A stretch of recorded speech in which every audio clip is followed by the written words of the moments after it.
So, Karina, you brought a big crowd from Galway? Not really, no. No, table 9. They arrived late, there was a problem with the bus, it's fine, it's all good, it's all good. Oh no, I couldn't be more nervous. So, you carry on, you do what you have to do.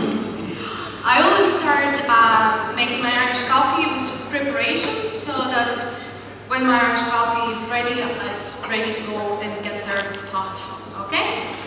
So, that's what I'm going to do now. This is the classic presentation that I do in the Hotel Meyrick. This is a classic hotel with 160 years of tradition. So we like to keep things simple and traditional just to stay as it was 160 years ago. That's the other crowd from Meyrick Hotel on the way in. It's just, you couldn't get no late, the other buses had a problem as well. They're everywhere. So you're not really from Galway, are you? Really? No. Where are you from? I wish I would. Originally, you're from? Latvia, Riga. Riga in Latvia. You see, look, there's 2 people from Latvia as well tonight. Either that is the lads from the Ellie the sailors from Ellie they meet from Riga. So, and do you make Irish coffees in Riga, or what kind of coffee do they make in Riga? Well, when I was working in Riga, unfortunately we didn't make Irish coffees there because it wasn't as popular as it is now, because it is really popular now. You know, we get really cold winters there, and you really need a drink that will warm you up. And I went to a few bars myself, trying the Irish coffee in there, and I saw the mistakes they make. So I would actually come over to bartenders and I would tell them that, guys, you know, this whipped cream that you're using, it's no good. And I actually showed them a couple of times how to flow the cream for them. So hopefully it helped a few bartenders in Riga. So yeah. So now you're the Irish coffee ambassador of Riga. Yeah. Sorry, I'll rephrase that. You were now the Powers Irish Coffee Ambassador for Riga. Exactly, powers only. Yeah. Okay, I always start my Irish coffee with heating up the glass. I put a spoon in it just to prevent the glass from breaking, because the spoon takes the heat out of the glass. So, there we go. And why is it important to have a hot glass? Well, just to keep the drink as hot as possible, because it's a hot drink with a cold cream on top, so you want to keep that balance between the hot and cold drink. That's the main reason. Okay, now when the glass is warm enough, you get rid of the water.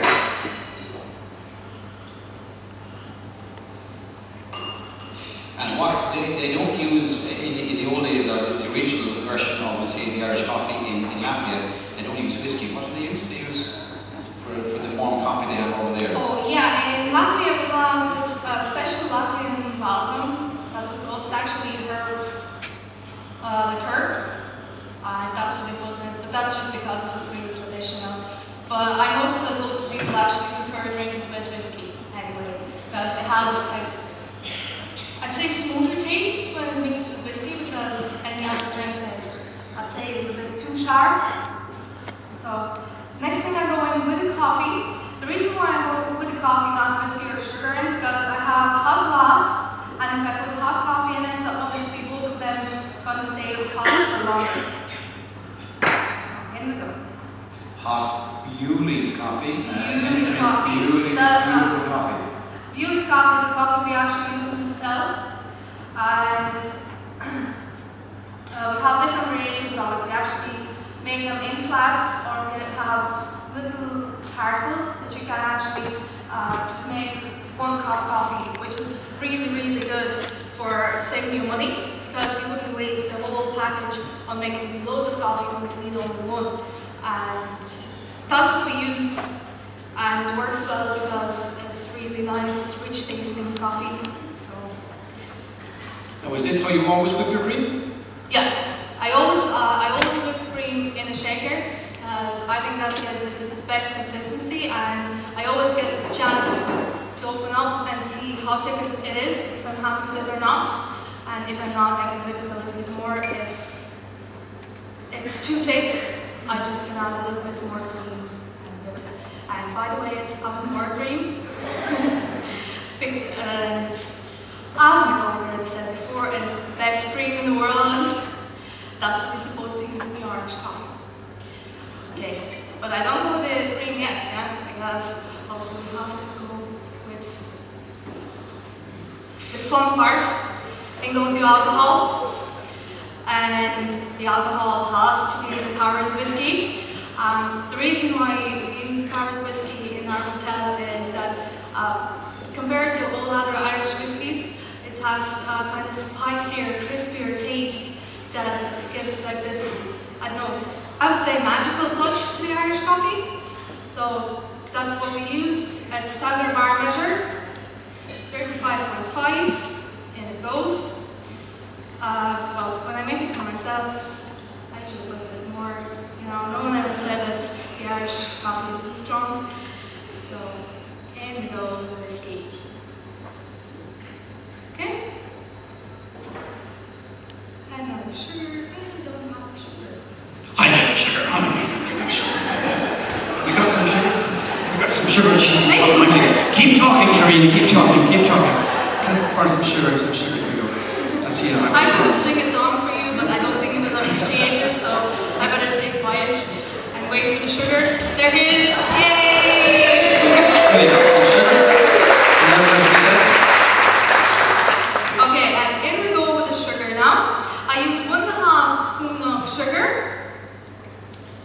because I think that's the just right amount for the Irish coffee, as you don't want it too sweet or not sweet enough, but it's necessary to have sugar in it to keep the cream float. And you have to blend it, mix it, stir it really well so that there is no sugar left at the bottom of the glass. And here we go. Because at the end of the Irish coffee, you don't want to end up with a mouthful of sugar. So that's an important part. And what's the difference between using brown sugar and white sugar? Is there a difference? Well, brown sugar would be sweeter than white sugar, so that's why it's preferable to use brown sugar. Actually, some mixologists do use both and mix them up because just for balance of taste. I always use brown sugar, that's my preference. And is that what your title would be, a mixologist? Yeah. You have to go to college for that? Okay. And what you do after you stir your sugar, I actually pick up the glass to see if there's any sugar left on the bottom. And as you can see, there's a little bit left. So what I do then, I just keep stirring a little bit more until it all dissolves in there. So, now it all looks pretty good to me.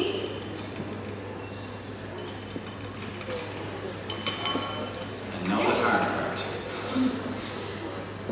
Well, now that's when the magic happens, I would say.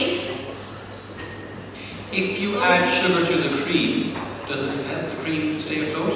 No, you never add the sugar to a cream because it makes the cream heavier and it might sink. And it's going to ruin the taste of the Irish coffee as well because it has to be just pure cream to drink through. Okay? My secret is to whip the cream just enough so that I don't need to use a spoon to float it. So let's see if it works for me today. This is brave. Okay. Slowly, carefully. And there we go. One.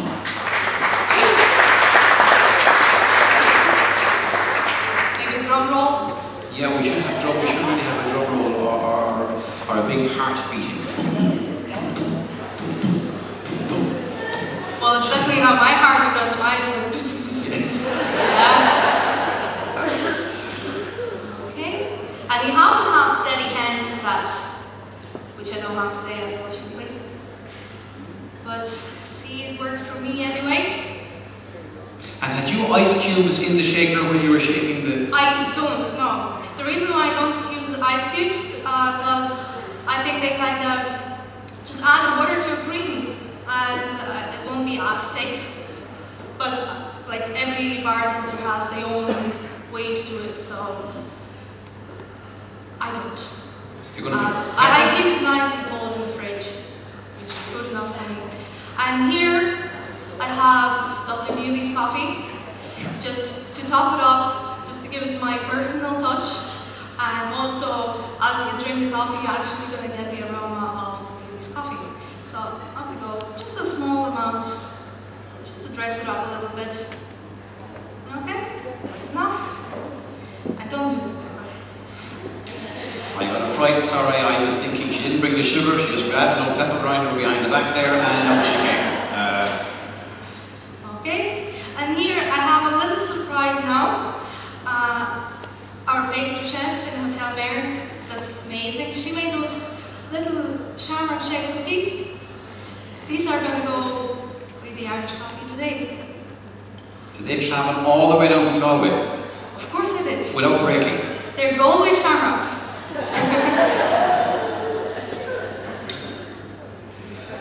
Just taste, can I taste one? Of course you can. They all feel And down to table 9, to the Hotel Meyrick table. Table 9, there you go. Have a taste of that, see what you think. Want to take a taste? What do you think? Yummy. Yummy, yummy. Hard to say yummy, yes, okay. Now, what are we doing? I got the approval. Okay.